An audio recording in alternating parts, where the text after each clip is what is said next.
Nagaraj sir ನಮಸ್ತೆ. ನಮಸ್ತೆ. ಹೇಗಿದೆ ಸರ್ ಈಗ ರಿಟೈರ್ಡ್ ಲೈಫು? ರಿಟೈರ್ಡ್ ಕೂಡ ಆಗಿದ್ದೀರಾ. ಅದು ಕೆಲಸಕ್ಕೆ ಸೇರಿದ ಮೇಲೆ ನಿವೃತ್ತಿ ಅನ್ನೋದು ಆಗಲೇಬೇಕಲ್ಲ. ಸೊ ಹಾಗಾಗಿ 60 ವರ್ಷದ ವಯೋನಿವೃತ್ತಿ ಆಗಿದ್ದೀವಿ ಮಾರ್ಚ್ 31ರಂದು. ಹಿಂದೆ ಮಾಡಿದಂಥ ಸರ್ವಿಸೆಲ್ಲನ್ನೇ ಮೆಲ್ಕು ಹಾಕ್ಕೊಂಡು ಫಾರೆಸ್ಟಲ್ಲಿ ಎಷ್ಟು ಕೆಲಸ ಮಾಡಿದ್ವಿ ಅವೆಲ್ಲ ಒಂದು ಖುಷಿಯನ್ನು ಕೊಡ್ತಕ್ಕಂಥ ಮೆಮೊರಿನಲ್ಲಿ ಸೊ ಆರಾಮಾಗಿದ್ದೀವಿ. ನೀವು ಮೊದಲು ಸ್ಟಾರ್ಟ್ ಮಾಡಿದ್ದು ಎಲ್ಲಿ ಸರ್ ಈಗ ಡ್ಯೂಟಿ ನಿಮ್ಮದು? ಮೊದಲಿಗೆ ನಾನು ಫಸ್ಟ್ ಪೋಸ್ಟಿಂಗು ತಗಡೂರು ಅಂತೇಳಿ ನಂಜನಗೂಡು ತಾಲೂಕು. ಸೊ ಅಲ್ಲಿ ಒಂದು ಪಶು ಚಿಕಿತ್ಸಾಲಯದಲ್ಲಿ 1.5 ವರ್ಷ ಇದ್ದೆ. ನಂತರ ಅಲ್ಲಿಂದ ನಾನು ಮೈಸೂರು ಸಿಟಿ ಕಾರ್ಪೊರೇಷನ್ ಮಹಾನಗರ ಪಾಲಿಕೆಗೆ ಬಂದೆ. ಅಲ್ಲಿ 5 ವರ್ಷಗಳ ಕಾಲ ಇದ್ದೆ, 95ರಿಂದ 2000ವರೆಗೆ. 2000ದಲ್ಲಿ ನಾನು ಫಾರೆಸ್ಟ್ ಇಲಾಖೆಗೆ ಎಂಟ್ರಾದ ನಂತರ ಸತತವಾಗಿ 2020ರವರೆಗೆ, ಸೊ 2020 ಡಿಸೆಂಬರ್ ಕೊನೆವರೆಗೂ ಆಲ್ಮೋಸ್ಟ್ 20 ವರ್ಷ 6 ತಿಂಗಳು ಏನೋ ಕಂಪ್ಲೀಟು ಅರಣ್ಯ ಇಲಾಖೆಯಲ್ಲಿ ಸೇವೆ ಸಲ್ಲಿಸಿದ್ದೆ. ನಂತರದಲ್ಲಿ ಕೆ ಆರ್ ನಗರ 1.5 ವರ್ಷ, ಆಮೇಲೆ ಇಲ್ಲಿ ಮೈಸೂರು ಸಿಟಿ, ನಂತರ ಪ್ರಮೋಷನ್ ಆಗಿ ಉಪನಿರ್ದೇಶಕನಾಗಿ ರಾಮನಗರದಲ್ಲಿ 10 ತಿಂಗಳು ನಿವೃತ್ತಿಯಾಗಿ ಈಗ. ಹೇಗಿದೆ ಸರ್ ಈಗ ನಿವೃತ್ತಿ ಲೈಫು? ಈಗ ತಾನೇ ಸ್ಟಾರ್ಟ್ ಆಗಿದೆ, ಮುಂದೆ ಗೊತ್ತಾಗುತ್ತೆ. ಅಂದರೆ ನಿಮ್ಗೆ ಎಲ್ಲರೂ ಈಗ ಅರ್ಜುನ ಆನೆ ಡಾಕ್ಟ್ರು ಅಂತಾನೆ ಕರೀತಾರೆ. ಅರ್ಜುನ ಮೇನ್ ಬರೋಕ್ಕೆ ನೀವೇ ಕಾರಣ ಒಂದು ದಸರಾಗೆ. ಅದು ಯಾವ ರೀತಿ ಇತ್ತು ಸರ್ ಆ ಸಂದರ್ಭ? ಅಲ್ಲ, ಅರ್ಜುನ ಆನೆ ಮೇಲೆ ಬರೋಕ್ಕೆ ನಾವು ಕಾರಣ ಅಲ್ಲ, ಆನೆ ಕಾರಣ. ನಾವು ಯಕಶ್ಚಿತ್ತು ಒಂದು ಆ ಸಂದರ್ಭದಲ್ಲಿ ಅದನ್ನು ಒಂದು ಸ್ವಲ್ಪ ಮುಂಗೋಪಿ ಅಂತೇಳಿ ಸ್ವಲ್ಪ ಕಡೆಗಣಿಸಿದ್ರು. ಆ ಮುಂಗೋಪಿ ಆದ್ರೂ ಪರವಾಗಿಲ್ಲ, ಅವನ ಕೈಲಿ ಒಂದು ಅಂಬಾರಿನ ಒರೆಸ್ಲೇಬೇಕು ಅನ್ನೋದೊಂದು ಅದಮ್ಯ ನನಗೆ ಇತ್ತು, ತುಂಬ ಇತ್ತು. ದೊಡ್ಡ ಮಾಸ್ತಿಯನ್ನು ಮಾವುತರು ಕೂಡ ಸ್ವಲ್ಪ ಹಿಂದೇಟು ಹಾಕ್ತಿದ್ರು. ಇಲ್ಲ ಮಾಸ್ತಿ, ನೀನು ತಲೆ ಕೆಡ್ಸ್ಕೊಬೇಡ, ಅಂಬಾರಿ ಒರೆಸು, ಅದ್ರ ಇದೇ ಬದಲಾಗುತ್ತೆ. ಸೊ ಅಂತೇಳಿ ಅವನಿಗೆ ಬಲ ತುಂಬಿ ಅವನಿಗೆ ಮಾನಸಿಕವಾಗಿ ನಾವು ಏನೇನು ಮಾಡಬೇಕೋ ಎಲ್ಲ ಮಾಡಿ 2012ರಲ್ಲಿ ಆ ಟೈಮ್ನಲ್ಲಿ ಬೇರೆ ಬಲರಾಮ ಕೂಡ ತುಂಬ ವೀಕ್ ಆಗಿದ್ದ. ಸೊ ಅದನ್ನು ಒಂದು ಇದಾಗಿ ತಗೊಂಡು ಸೊ ಆಲ್ಟರ್ನೇಟಿವ್ ಆಗಿ ನಾವು ಅರ್ಜುನನಿಗೆ ಒಂದು ಚಾನ್ಸ್ ಕೊಟ್ವಿ. ನಂತರದಲ್ಲಿ ಅದು ಇತಿಹಾಸವನ್ನೇ ಬರೆದಂಥ ಆನೆ ಅದು. ಸರ್ ಈಗ ಬಲರಾಮಗಿಂತ ಮುಂಚೆ ಎಷ್ಟಾನೆಗೆ ಮರದಂಬಾರಿ ಕಟ್ತಾ ಇದ್ರಿ ಸರ್ ಅವಾಗ? ಮರದಂಬಾರಿನ ನಾನು 2000ನೇ ಇಸ್ವಿಲಿ ಬಂದಾಗ, ಸೊ ಫಸ್ಟು ಬಲರಾಮ ಅಂಬಾರಿ ಹೊರ್ತಿದ್ದಂಥ ಆನೆ. ಅದು 2ನೇ ಸಾರಿ 99ರಿಂದ ಅದು ಬಲರಾಮ ಆನೆ ಅಂಬಾರಿ ಹೊರ್ತಾ ಇದ್ದದ್ದು. 2000ನೇ ಇಸ್ವಿಗೆ ನಾನು ಬಂದಾಗ 2ನೇ ಸಾರಿ ಅಂಬಾರಿಯನ್ನು ಹೊತ್ತ. ಯಾವಾಗಲೂ ಅಷ್ಟೇ ಆಲ್ಟರ್ನೇಟಿವ್ ಆಗಿ ಇನ್ನೂ 3 ಆನೆ ಕಟ್ತೀವಿ. ಆವಾಗ ಭರತ ಅಂತ ಒಂದು ಆನೆ ಇತ್ತು. ನಮ್ಮ ಬರ್ತಿದ್ದಂಥ ದಸರಾಗೆ ಬರ್ತಿದ್ದಂಥ ಎಲ್ಲ ಆನೆಗಳಲ್ಲೂ ಹೈಯೆಸ್ಟ್ ಹೈಟ್ ಇದ್ದಂಥ ಆನೆ ಅಂದರೆ ಭರತ. ಅದರ ನಂತರದ ಸ್ಥಾನದಲ್ಲಿ ಗಜೇಂದ್ರ ಒಳ್ಳೆ ಹೈಟು, ಒಳ್ಳೆ ಲಕ್ಷಣ, ಮುಖ ಲಕ್ಷಣ. ಸೊ ಅವನು ಆಲ್ರೆಡಿ ನಾವು ಬಂದಾಗಲೇ ಅವನ್ನ ಪಟ್ಟದ ಆನೆಯಾಗಿ ಆಯ್ಕೆ ಮಾಡಿದರು. ಸೊ ಹಾಗಾಗಿ ಬಲರಾಮನ ಜೊತೆ ಆಲ್ಟರ್ನೇಟಿವ್ ಆಗಿ ನಾವು ಭರತನೂ ಕಟ್ತಾ ಇದ್ವಿ, ಗಜೇಂದ್ರನ ಕಟ್ತಾ ಇದ್ವಿ, ಅಭಿಮನ್ಯುನು ಕಟ್ತಾ ಇದ್ವಿ. ಅಭಿಮನ್ಯು ಸೆಕೆಂಡ್ ಬ್ಯಾಚಲ್ಲಿ ಬರ್ತಿದ್ದ ಅವಾಗ. ಅಂದ್ರೆ ಅಭಿಮನ್ಯು 2000ನೇ ಇಸ್ವಿಲು ಅಂಬಾರಿ ಕಟ್ತಾ ಇದ್ರಿ? ಸೆಕೆಂಡ್ ಬ್ಯಾಚಲ್ಲಿ ಬರ್ತಿದ್ದ. ಸಾಲಾನೆಯಾಗಿ ಹೋಗ್ತಿದ್ದ, ಇಲ್ಲ ನಮ್ದು ಗಾಡಿ ಆನೆಗೆ 7 ಮಾಡಿಸಿದಂತ ಆನೆ ಅವತ್ತು ಅದು ಅಭಿಮನ್ಯು. ಅದಕ್ಕಿಂತ ಮುಂಚೆ ಯಾವ್ದು ಎಳಿತಿತ್ತು ಸರ್?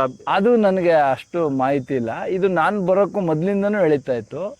ಬಟ್ ಒಂದು ಎಲ್ಲ ಯಾವುದೇ ಕೆಲಸವನ್ನು ವಹಿಸಿದ್ರು ಕೂಡ ನಿರ್ಭೀತಿಯಿಂದ ಮಾಡ್ತಾ ಇದ್ದಂಥ ಆನೆ ಅಭಿಮನ್ಯು. ಈಗ ಅರ್ಜುನಿಗೆ ಮರದಂಬಾರಿ ಫಸ್ಟ್ ಟೈಮ್ ಕಟ್ಟಿದಾಗ ಯಾವ ಥರ ಇತ್ತು ಸರ್? ಅದು ಮುಂಗೋಪಿ ಅಂತಿದ್ರು, ಅದು ಯಾವ ರೀತಿ ಬನ್ನಿ ಮಂಟಪದವರೆಗೆ ತಗೋಯ್ತು ಮರದಂಬಾರಿ ಕಟ್ಟಿದಾಗ? ಅಲ್ಲ, ಅದು ಏನಾಯಿತು ಅಂದರೆ ಮೊದಲಿಗೆ 2000 ನಾನು ಬಂದು ಹೊಸರಲ್ಲಿ 2000ನೇ ಇಸ್ವಿಯಿಂದ 2002-2003ವರೆಗೂ ಅರ್ಜುನ ಆನೆ ಬಂದಿರಲಿಲ್ಲ. 2003ರಿಂದ ಅವನ್ನ ಕರ್ಕೊಂಡು ಬರೋಕ್ಕೆ ಶುರು ಮಾಡಿದ್ವಿ ಅನಿಸುತ್ತೆ. ಏಕೆಂದರೆ ಅಷ್ಟೊತ್ತಿಗೆ ಆಲ್ರೆಡಿ ಅವನದು ಯಾವುದೋ ಹಳೆ ಹಿಸ್ಟ್ರಿನಲ್ಲಿ ಅವನ್ನ ಕ್ಯಾಂಪಿಂದ ತರ್ತಾ ಇರಲಿಲ್ಲ. ಸೊ ಇಲ್ಲೆಲ್ಲ ಕಾರಂಜಿ ಕೆರೆಲಿ ಏನೋ ಒಂದು ಇನ್ಸಿಡೆನ್ಸ್ ಆಯಿತು ಅಂತೇಳಿ ಆ ಆನೆಗೆ ಇದು ಮಾಡಿ ತರ್ತಾ ಇರಲಿಲ್ಲ.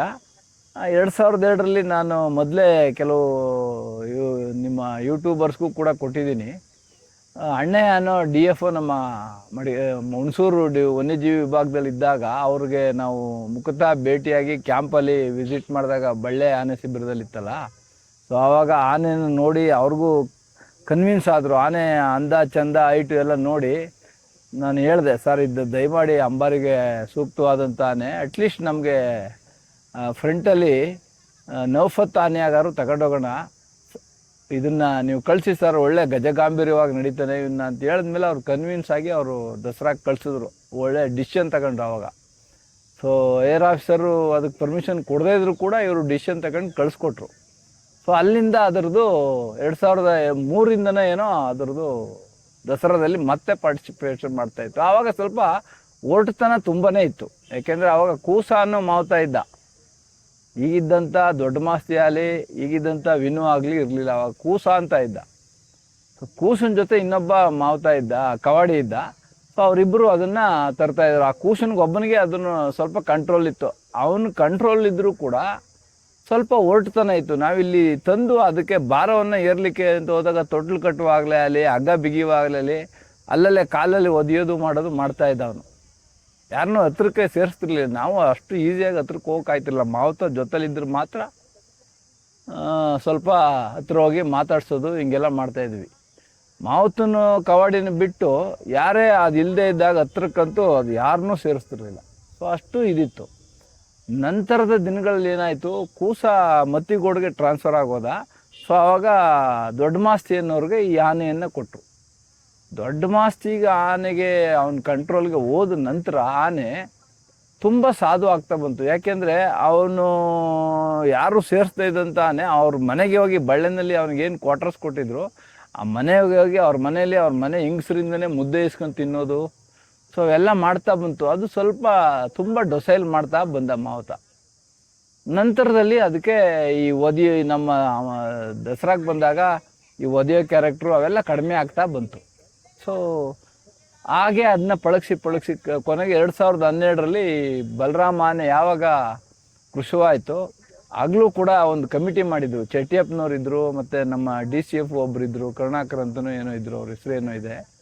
ಸೊ ಅವರೆಲ್ಲ ನಾವು ಎಲ್ಲ ಅದನ್ನು ಒರೆಸಿದಾಗ ಎಷ್ಟು ಗಂಟೆಗೆ ಬನ್ನಿಮಂಟಪ ತಲುಪ್ತಾನೆ ಮೈಸೂರು ಪ್ಯಾಲೇಸಿಂದ ಅಂಥೇಳಿ ಜಡ್ಜ್ ಮಾಡಿ ಕೊನೆಗೆ ಅಂತಿಮ ತೀರ್ಮಾನವನ್ನು ತಗೊಂಡ್ವಿ. ಆ ಟೈಮ್ನಲ್ಲಿ ಈವನ್ ಅಭಿಮನ್ಯೂ ಕೂಡ ಭಾರ ಓಡಿಸಿದ್ವಿ. ಹೊರ್ತಿತ್ತು ಖಂಡಿತ. ಎರಡೂ ಓಡಿಸ್ತಾ ಇದ್ರು. ಇವನು 2 ಗಂಟೆ 10 ನಿಮಿಷಕ್ಕೆ ಹೋದರೆ 2 ಗಂಟೆ 15 ನಿಮಿಷ 5 ನಿಮಿಷ ಅಷ್ಟೇ ವೇರಿಯೇಷನ್ ಅಭಿಮನ್ಯುಗೆ. ಅದೇ ಬಲರಾಮನ್ಗೆ ಆ ಸಾರಿ 3 ಗಂಟೆ ತಗೊಂಡ. ಮರದಂಬಾರಿ ಈಗೆಲ್ಲ 1 ಗಂಟೆ 20 ನಿಮಿಷ 1 ಗಂಟೆ 15 ನಿಮಿಷಕ್ಕೆಲ್ಲ ಹೊಟ್ಟೋಯ್ತದಲ್ಲ ಸರ್?